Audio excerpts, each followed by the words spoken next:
অবরুদ্ধ গণতন্ত্র মুক্তি পেয়েছে, মানুষের ভোটাধিকার আমরা ফেরত পেয়েছি। আমাদের এখন অপেক্ষা সেই ভোটাধিকার প্রয়োগের জন্য।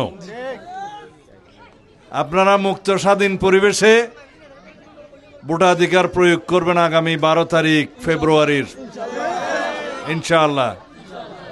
এই ভোটাধিকার প্রয়োগের মধ্য দিয়ে বাংলাদেশ আমাদের শহীদরা যেভাবে দেখতে চেয়েছিল, শহীদের প্রত্যাশা অনুযায়ী, রক্তের অঙ্গীকার অনুযায়ী, জনমানুষের প্রত্যাশা অনুযায়ী একটা শক্তিশালী গণতান্ত্রিক বাংলাদেশ নির্মাণ করা হবে ইনশাআল্লাহ। আমরা সবাই রাষ্ট্রের মালিকানা ফেরত পাব। গণতন্ত্র যদি সুপ্রতিষ্ঠিত হয়, আপনাদের ভোটাধিকার প্রয়োগের মধ্য দিয়ে এই দেশের প্রত্যেকটা মানুষের গণতান্ত্রিক অধিকার নিশ্চিত হবে, মানবাধিকার নিশ্চিত হবে, সাংবিধানিক অধিকার নিশ্চিত হবে।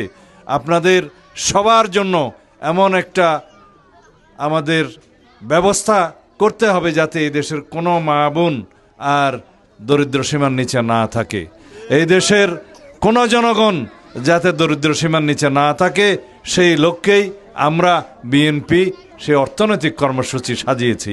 আপনাদের জন্য, মা বোনদের জন্য আমরা একটা ফ্যামিলি কার্ডের প্রতিশ্রুতি দিয়েছি। আপনারা নিশ্চয়ই ইতিমধ্যে জানেন। সেই ফ্যামিলি কার্ডের বক্তব্য হচ্ছে, যারা এটি অর্থনৈতিকভাবে দুর্বল তাদের প্রত্যেক পরিবারকে একটা করে ফ্যামিলি কার্ড দেয়া হবে। যেই ফ্যামিলি কার্ডের মালিক হবে সেই পরিবারের প্রধান যে মহিলা তিনি, তাহলে তার ক্ষমতায়ন হবে, তার মর্যাদা বৃদ্ধি পাবে, সামাজিক নিরাপত্তা বৃদ্ধি পাবে এবং সেই হিসাবে সে সম্মানিত হবে, পরিবারের মধ্যে তার সুরক্ষা হবে। তাইলে নারীর ক্ষমতায়ন করার জন্য, মর্যাদা বৃদ্ধি করার জন্য, অর্থনৈতিক মেরুদণ্ড সোজা করার জন্য, অর্থনৈতিকভাবে সচ্ছল করার জন্য আমাদের সে অঙ্গীকার আছে। কৃষকদের জন্য আমরা কৃষক কার্ড দেব, তার মধ্য দিয়ে সে ন্যায্য মূল্যে কৃষি বীজ, সার এবং সমস্ত কৃষি উপকরণ পাবে। তার উৎপাদিত দ্রব্যেরও ন্যায্য মূল্যে সে বিক্রির ব্যবস্থা করতে পারবে, আবহাওয়ার রিপোর্ট পাবে, সমস্ত কিছু পাবে। এই কৃষকের মধ্যে মৎস্যজীবী এবং পশুপালন যারা করে তারা সবাই অন্তর্ভুক্ত থাকবে।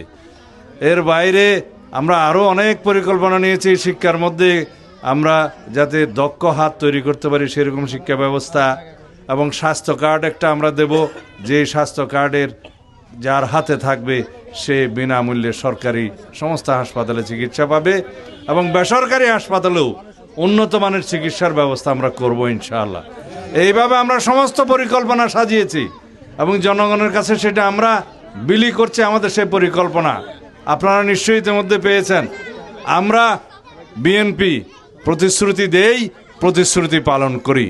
এদেশের মানুষ বিএনপিকে বারে বারেই ভোট দিয়েছে, এই দেশের মানুষ বিএনপিকে দেখেছে, এদেশের মানুষ শহীদ রাষ্ট্রপতি জিয়াউর রহমানকে দেখেছে, এই দেশের মানুষ দেশনেত্রী বেগম খালেদা জিয়াকে দেখেছে, এবং ভবিষ্যতে ইনশাআল্লাহ আপনারা আমাদের নেতা জনাব তারেক রহমানকে দেখবেন।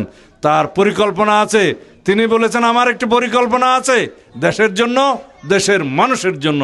আমরা বলছি, আমাদের একটা পরিকল্পনা আছে এই দেশের জন্য, এই দেশের মানুষের জন্য। ইনশাআল্লাহ আগামী ফেব্রুয়ারির 12 তারিখে আপনারা বিএনপির পক্ষে, ধানের শীষের পক্ষে সমর্থন জ্ঞাপন করবেন। আমরা আশা করি আপনাদের, আমাদের জনগণের, শহীদদের প্রত্যাশিত রাষ্ট্র নির্মাণ করতে পারব। আসসালামু আলাইকুম।